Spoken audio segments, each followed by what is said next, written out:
नमस्कार साथियों। विगत 24 अगस्त को हमने आपसे बात करते हुए कहा था कि 22 तारीख को हरियाणा बीजेपी के जो प्रदेश अध्यक्ष पंडित मदन लाल बड़ौली जी, उन्होंने चुनाव की तिथि की बदलाव की मांग की थी। वो पत्र मेरे पास जो उन्होंने चुनाव आयोग को भेजी थी, इसमें उन्होंने जो तर्क दिया था कि 1 तारीख को यदि चुनाव होगा तो वहाँ के सरकारी कर्मचारी, निजी प्रतिष्ठान के कर्मचारी, व्यापारी यदि 30 तारीख को छुट्टी ले लेंगे तो 5 दिन की लंबी छुट्टी हो जाएगी, जिससे मतदान प्रभावित होगा। इसलिए तिथि को आगे बढ़ाया गया। ये पत्र में साफ लिखित है कि 28 शनिवार है, 29 रविवार है, जहां हरियाणा में सभी प्रतिष्ठानें बंद रहती,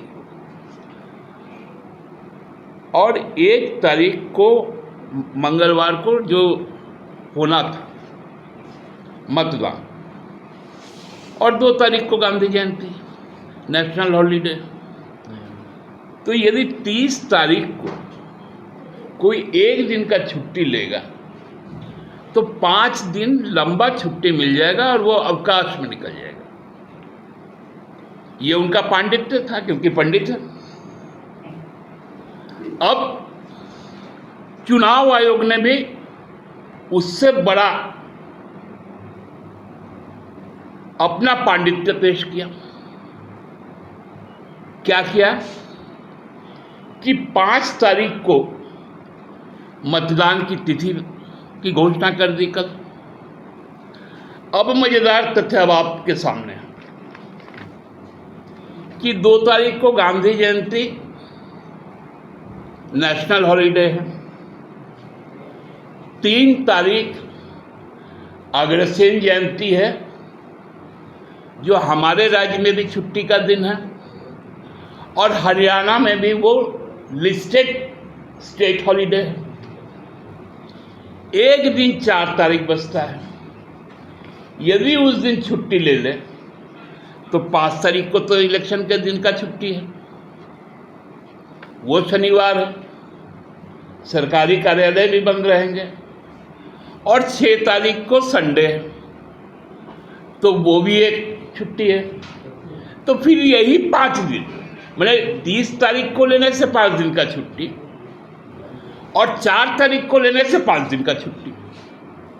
देखिए, ये है हमारा चुनाव आयोग का पांडित्य। आप लोगों ने स्टैंड अप कमेटी कभी देखी है? हमारे मुख्य चुनाव आयुक्त, मैं शुरू से कहता हूं, ये लाफ्टर चैलेंज के कैरेक्टर, अपने तर्कों के कारण।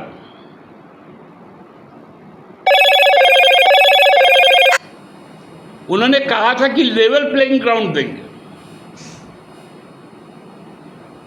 और कब कहा?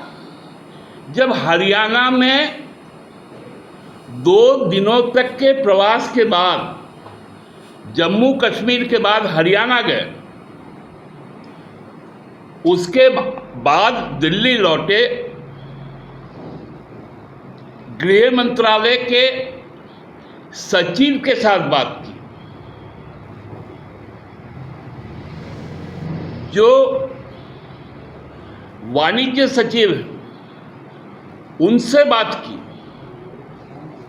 और पूरे कंसल्टेशन के बाद 16 तारीख को उन्होंने तिथियों की घोषणा कर दी। चूंकि भाजपा असहज थी, मैंने उस समय भी कहा था कि भाजपा के लोग कहेंगे पापा पापा एग्जाम की तैयारी पूरी नहीं हुई, थोड़ा दिन और आगे बढ़ा दीजिए। तो पापा को बेटा प्यारा हो गया। ये चुनाव आयोग के निष्पक्षता और संवैधानिकता पर एक गंभीर प्रश्न चिन्ह खड़ा करता है कि भाजपा का जो भी डिक्टेशन होगा वो चुनाव आयोग मानेगा, चाहे वो लोकसभा का चुनाव हो या राज्यसभाओं का चुनाव या राज्यों में विधानसभाओं का चुनाव। क्योंकि यहां आके जो सह प्रभारी है वो बोल दिए 30 सितंबर तक लास्ट है, फिर आचार संहिता लग जाएगा, जबकि हमारे यहाँ ड्यू है दिसंबर में। ये सारी बातें तय हो जा रही हैं।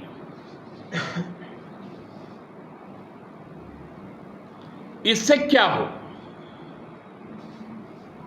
100 घंटे के फर्क, लगभग थोड़ा उससे ज्यादा, क्या जनमत भी समाप्त हो जाता? टेम्परिंग करना है, टेम्परिंग।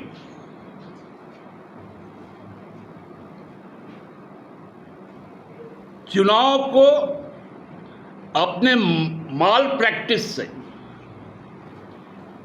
बीजेपी करप्ट करना चाहती है और ड्राइविंग करना चाहती है।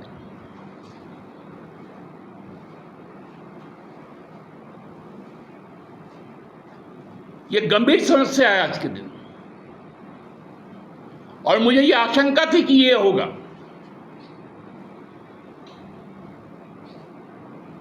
क्योंकि अब तो नस नस पकड़ने आ गया चुनाव आयोग।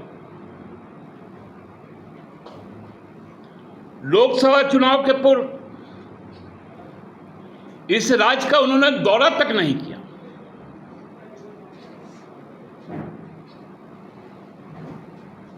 और 4 चरण में चुनाव करवा दिए, भीषण गर्मी में।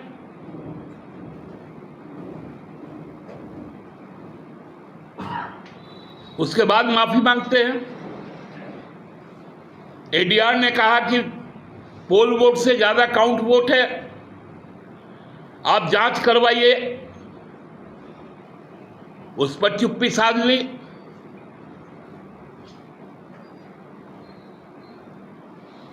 तो मेरा तो एकमात्र सुझाव होगा चुनाव आयोग, आप सर्वशक्तिमान हैं।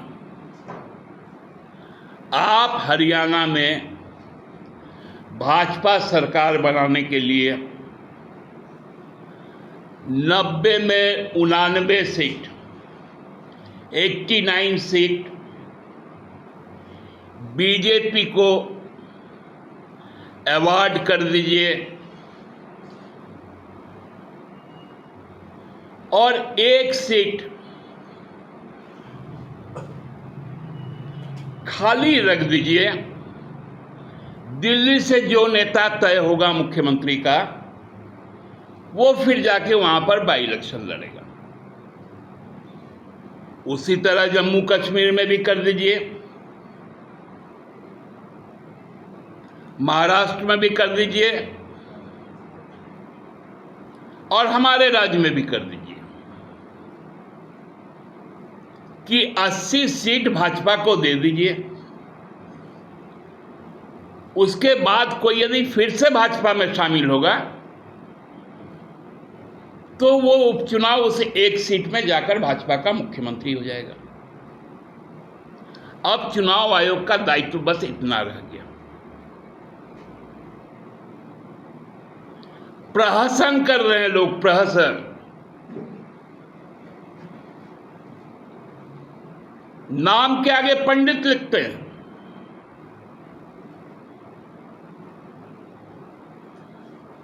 हम तो जानते थे कि जो शास्त्र में वेदों के ज्ञाता होते थे, उपनिषद के ज्ञाता होते थे, उन्हें लोग पंडित कहते थे।